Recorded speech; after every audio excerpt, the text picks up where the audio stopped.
There's a version of Goku we never got to see. A version was raised not by the hand of Grandpa Gohan, but really by the wild. And when I'm referring to is the disciplined science. Yeah.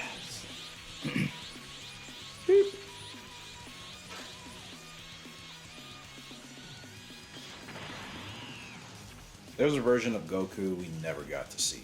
A version raised not by the warm hand of Grandpa Gohan, but by the wild, disciplined silence of the wolf. Now, imagine a young Saiyan infant crash landing on Earth, as we all know, not found by an old martial artist, but discovered by a pack of wolves instead. These animals, social, loyal, instinctively structured, become the tribe that raises him. This Goku doesn't grow up obsessed with food and or play. He grows up watching the hierarchy of nature, learning silence, patience, and the art of timing. Wolves aren't the savage beasts people make them out to be. I know from personal experience, actually, I can say, having been in the presence of a few. They're highly misunderstood creatures, but they're disciplined guardians, protectors of balance, and their leaders usually are not the loudest, but the most measured and the most aware in the pack. And that's the Goku I think we meet here. A Goku who only speaks when needed. A Goku who moves with intent, not impulse. A Goku whose every battle instinct is shaped by the rhythms of the forest and the code of the pack, most importantly.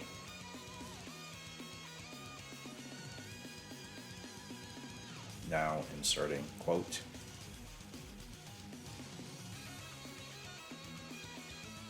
We have two ears and one mouth, so that we can listen twice as much as we speak. Evictus.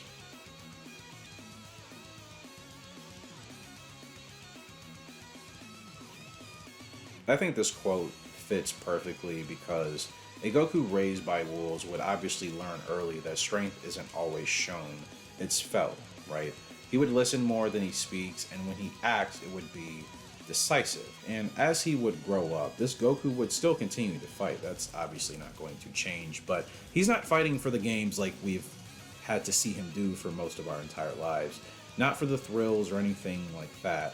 He would only fight when the pack and his world were legitimately threatened. He'd carry the same kindness most of us have grown to love about him, the same desire to protect those that he loves, but without that goofy charm that we know from canon. So he'd be quieter, sharper, possibly, in my opinion, a strategist, and possibly a better strategist than Vegeta, I really should say. And that's because Goku would be a student of instinct and environment and not a character based on books and tradition.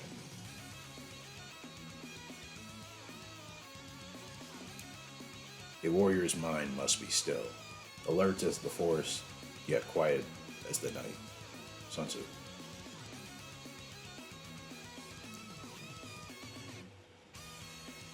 So, in many ways, in my opinion, this version of Goku is the one we would always want to see more of in Dragon Ball Z. Less of the court gesture, more of the monk warrior, right? Less of like the sand clown and more of the silent guardian. A Saiyan forged not by discipline in the dojo, as we've seen, but by the discipline of survival. And that's why being raised with a pack of wolves would be much different than obviously being raised with a Grandpa Gohan. Goes without saying, but it's the entire psychology that comes with it that really dictates how you grow up and how you behave in that environment, really for anyone. And maybe, just maybe, he wouldn't need to go Super Saiyan really to prove anything to anyone because the wild would have taught him what true power really is. And that's restraint, observation, and purpose. So let me know. Do you want things to go from here? Do you think it could work and survive with Goku actually being raised by a pack of wolves? Would he be Earth's true protector? Would he be just one of Earth's protectors? Could he still be a universal protector like he is now? Give me your thoughts in the comment section below. I'm curious if you have any other things related to philosophy that would relate to this particular topic and or any related topics you think we could go further to discuss, whether it's about Goku or maybe another character in a similar realm. Thanks for watching and take care. We'll see you next time.